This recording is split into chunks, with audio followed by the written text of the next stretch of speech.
Walimu 7 kati ya 12 wa shule ya msingi Isenegeja, kata ya Mwisi, wilaya Igunga, mkoani Tabora, wameondolewa kazini kufuatia kifo cha mwanafunzi William Kapingu mwenye umri wa miaka 12 aliyefariki dunia baada ya kuzama kisimani alipokuwa akichota maji kwa maagizo ya walimu.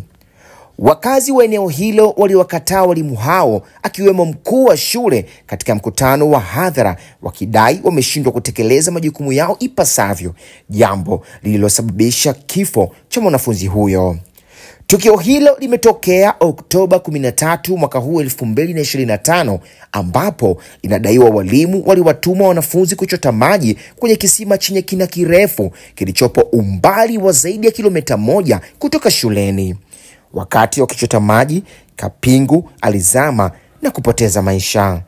Wananchi wamelalamika kuwa hakuna mwalimu aliyeshiriki kwenye mazishi ya mwanafunzi huyo wala kutoa msaada wowote wa kusafirisha mwili au rambirambi kwa familia. Aidha, wamesema jambo lingine lililowasikitisha ni kuona wanafunzi wanatumwa maji kisimani ihali kuna bomba la maji, na wananchi wamekuwa wakilipa shilingi 200 kwa kila mzazi kwa ajili ya kuchangia ankala ya maji.